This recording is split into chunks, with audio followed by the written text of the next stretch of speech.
stop scrubbing. Right now, whatever you're doing to that cabinet, the sponge, the magic eraser, the fingernail, stop. You're making it worse.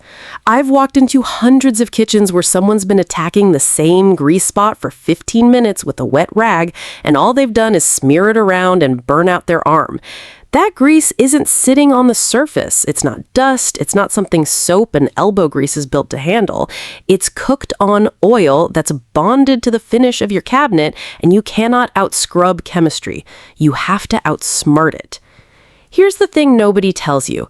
The harder you scrub, the more you're just spreading a thin layer of grease into the grain of the wood or the pores of the paint. I've seen people scrub a cabinet door for so long they actually strip the finish underneath and expose bare wood, and the grease is still there, just now it's soaked into unprotected material, and it's 10 times worse. That's not a cleaning problem anymore. That's a refinishing job, and it happened because somebody trusted a sponge to do a job it was never built for. My grandfather ran maintenance crews in restaurant kitchens for almost 30 years, and one thing he drilled into me early: grease responds to heat and to the right solvent, not to friction. Friction just moves it. I didn't fully get that until I was maybe 19, working a rental turnover with him, standing in front of a cabinet that looked like it had a decade of fry oil baked onto it. I grabbed a scrub brush. He stopped me before I even touched the door, handed me a spray bottle instead, and said, "You're not going to fight this one, you're going to melt it." That one sentence changed how I approach every greasy surface I've touched since, and it's the exact method I'm walking you through today, the one that gets years of buildup off in minutes without a single scrub, without stripping your finish, and without you standing there for an hour making it worse.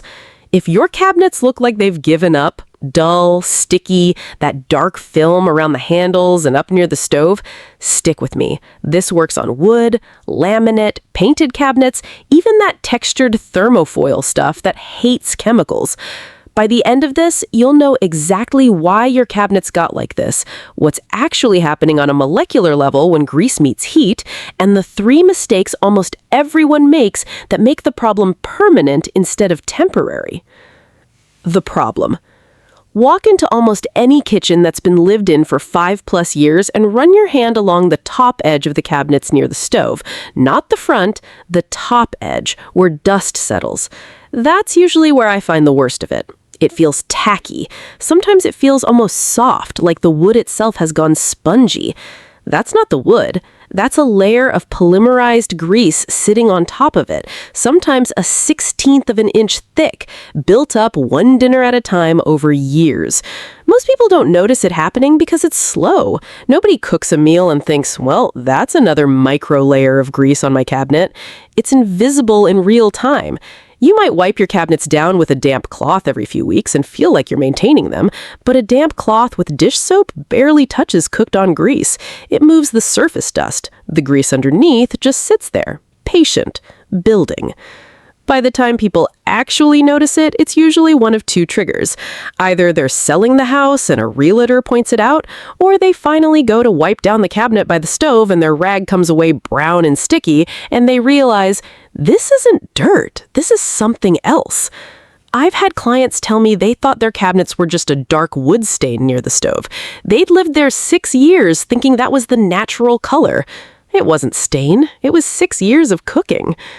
The cabinets closest to the stove and the vent hood take the worst of it, obviously, because that's where the oil particles are landing hot, straight out of the pan.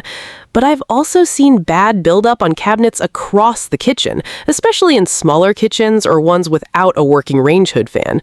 Grease doesn't just fall straight down, it aerosolizes when it hits high heat, floats, and settles wherever the air currents take it.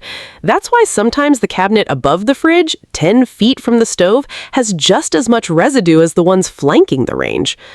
The other thing people miss, grease buildup accelerates itself. Once there's a tacky layer on the cabinet, dust sticks to it. Then more grease sticks to that. Then more dust sticks to that. You end up with this layered, almost geological buildup. Grease, dust, and each layer makes the surface stickier, which makes the next layer adhere faster. A cabinet that took 2 years to get moderately greasy can go from moderate to severe in 6 months once that cycle kicks in. Why it happens. Cooking oil isn't like water or coffee or most stuff that stains a countertop. Oil is a long-chain fat molecule, and when it gets hot, especially over 300 or 400 degrees, which happens constantly in a frying pan, it starts to break down and oxidize. That oxidized, heat-altered oil is what actually lands on your cabinets, not the clean oil from the bottle. And oxidized, heat-altered oil behaves completely differently than fresh oil. It's stickier, it's more reactive. Given enough time and enough heat exposure cycles, it starts to polymerize, meaning the oil molecules literally link together and form a semi-solid film, almost like a thin coat of varnish. That's the same chemical process that lets linseed oil cure into a hard finish on wood furniture. Your cabinets are experiencing a slow-motion version of that same reaction, just with dirtier ingredients. That's why plain soap and water struggle with old grease and work fine on fresh grease. Fresh grease hasn't polymerized yet. It's still just oil, and soap emulsifies oil just fine. But grease that's been baking onto a cabinet door for 2 years through hundreds of heat cycles isn't really oil anymore in the way soap understands oil. It's partially cured into something closer to a plastic film. You need something that can either break that polymer bond chemically or soften it with heat so it releases from the surface. I've tested this across probably 400 kitchens over the years. Different cabinet finishes, different climates, different cooking habits, and the pattern holds every time. The kitchens with gas stoves and no range hood, or a range hood that's just decorative and doesn't actually vent anywhere, always have the worst buildup. Gas combustion adds extra airborne particulate on top of the oil smoke, so you get a faster, thicker buildup. Electric stove kitchens with a properly vented hood are usually the mildest cases I see. If you fry or sauté regularly and you don't run your hood fan every time, you're building this layer whether you notice it or not. It's just a matter of years, not if. Common mistakes. Here's where I see people do real damage trying to fix this themselves, and I want to walk through why each of these backfires, because I guarantee at least one of these is exactly what you've already tried. Mistake 1. Scrubbing with abrasives. Magic erasers, scouring pads, the green side of a sponge, even a stiff bristled brush. These work by physically abrading the surface, which sounds fine until you remember that the surface on most cabinets is a thin layer of paint, stain, or clear coat sitting on top of the actual wood or MDF underneath. That finish is maybe a few thousandths of an inch. Every pass with an abrasive pad takes a tiny bit of it off.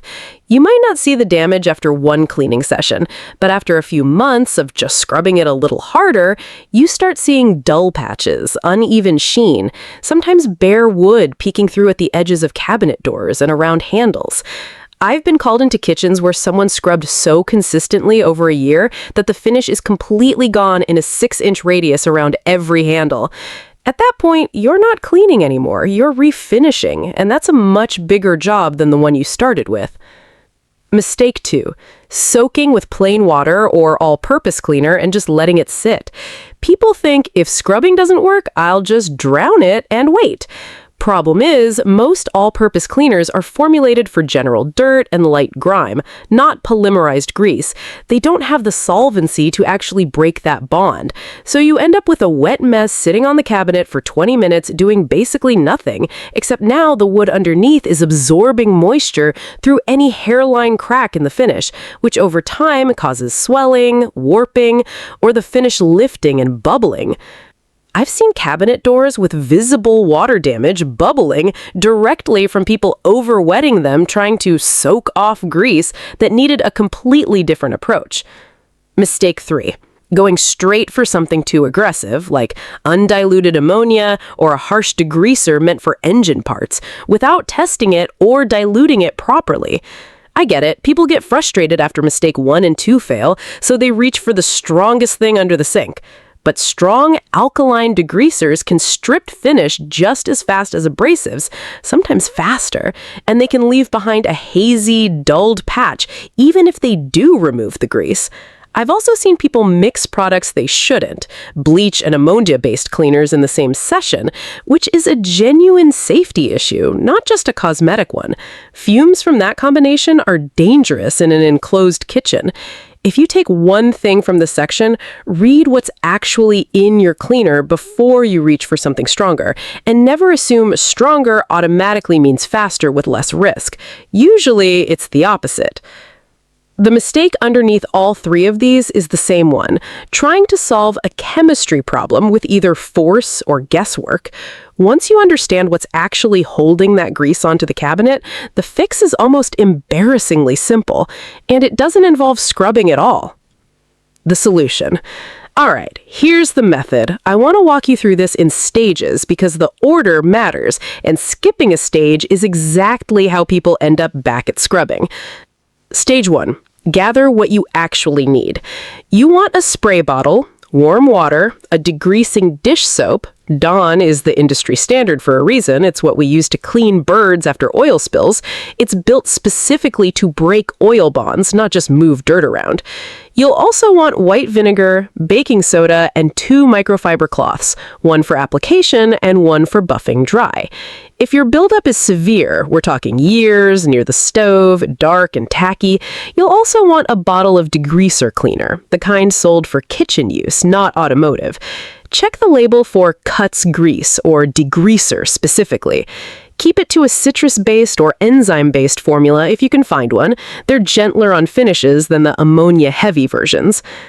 The core mixture for most jobs is warm water, a few good squirts of Dawn, and a splash of white vinegar in your spray bottle. The vinegar isn't there to dissolve the grease. Vinegar is actually pretty weak against oil on its own. People overstate what it can do. It's there to cut through the mineral and dust layer that's usually mixed into the grease, and it helps break surface tension so the soap solution spreads evenly instead of beating up. Stage 2. Heat is your secret weapon, and this is the step almost everyone skips. Before you spray anything, take a hairdryer, yes, a hairdryer, or a damp cloth soaked in the hottest water your tap will give you, and warm the cabinet surface for about 30 seconds. Grease that's stiff and stuck at room temperature becomes noticeably softer and more workable once it's warm. This is the exact same principle as why grease comes off a frying pan easier when the pan's still warm versus stone cold. You're not melting it into a puddle, you're just loosening the bond enough that your cleaning solution can actually penetrate it instead of sliding across the top. This is the step that separates people who fix this in 5 minutes from people who fight it for an hour. Skip it, and you're relying on the cleaner alone to do all the work cold. Include it, and you've already won half the battle before you've even wiped anything. Stage 3. Apply and wait. Don't wipe yet. Spray your solution generously over the greasy area, not a light mist. You want it visibly wet, almost dripping slightly, but not running down the door in streams. Then walk away. Genuinely, leave it alone for 3 to 5 minutes. This is the part people rush, and it's a mistake because the soap needs contact time to actually emulsify the grease, to surround those oil molecules and lift them off the surface chemically. Wiping too early means you're just pushing wet grease around, which is basically mistake number 2 from earlier, just with better soap. While you wait on one cabinet, move to the next one and repeat stage 2 and 3. Working in a rotation like this, heat one, spray it, move to the next while it sits, is how you get through a whole kitchen's worth of cabinets efficiently instead of standing in front of one door for 20 minutes. Stage 4, the wipe, and why direction matters. After the wait, take your microfiber cloth, clean, not the one you used for heating, and wipe in one direction, not circles. Circular wiping tends to redistribute loosened grease back into areas you've already cleaned. A single direction wipe, top to bottom or side to side consistently, pushes the grease off the surface and onto the cloth, instead of smearing it sideways into clean territory. Fold the cloth to a fresh section frequently. Don't keep using the same greasy patch of cloth across the whole cabinet. You'll just be reapplying what you already removed. For buildup that doesn't fully lift on the first wipe, which happens on the worst cases, the ones that have been sitting for 3, 4, 5 years, this is where the baking soda comes in, and it's the one moment in this whole process where you're allowed something with a little texture. Make a thin paste with baking soda and a few drops of your Dawn solution. Apply it directly to the stubborn spot and let it sit 2 minutes. Baking soda is mildly abrasive, but on a microscopic level, nowhere near what a scouring pad does to a finish. Wipe it away with a damp cloth, same single-direction technique. This should handle even the worst spots without you ever needing to actually scrub. Stage 5. Dry and seal. Once the grease is off, dry the cabinet immediately with your second microfiber cloth. This matters more than people think. Leaving cabinets wet, even just from cleaning, invites the same moisture damage we talked about in the mistakes section. A wet finish left to air dry can develop water spots or worse, start lifting at the edges over repeated cleanings. Here's my pro tip, the one thing I do on every single cabinet cleaning job that most people never think to do. After the cabinet is fully dry, go over it with a very thin coat of food-safe mineral oil or a dedicated wood conditioner, buffed in with a dry cloth. This does 2 things. First, it restores the sheen that months or years of grease film had been masking. A lot of people think their cabinets are just dull as a permanent condition, when really the finish was fine underneath the whole time. Second, and this is the part that actually matters long-term, it puts down a thin, protective layer that makes the next round of grease exposure land on the oil coating instead of directly bonding with the cabinet's actual finish. That means next time, cleanup takes half the time because the grease never gets the chance to polymerize directly onto the wood or paint. My grandfather did this on every job. Every time. And it's the difference between cabinets that need this deep treatment every few years versus ones that need it every few months. For the areas nearest the stove, the worst offenders, I'll do this whole process about every 2 to 3 months if you're cooking regularly, especially frying or sautéing. Everywhere else in the kitchen, once or twice a year, keeps it from ever building back up to the level you're dealing with now.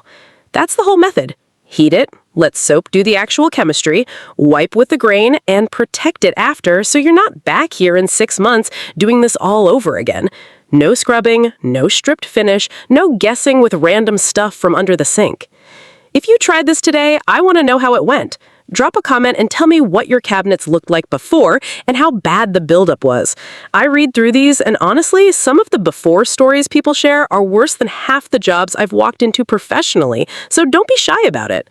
If grease near your stove has been a problem, chances are your range hood filter is in just as rough shape, and that's actually feeding the buildup we talked about today. I've got a video on cleaning and maintaining that filter properly that pairs well with this one. Worth watching next if you want to stop this problem at the source instead of just treating it every few months. And if this saved you from another hour of scrubbing, subscribe. I put these out regularly. Real methods tested on real jobs, not stuff copied off some blog. I'll see you in the next one.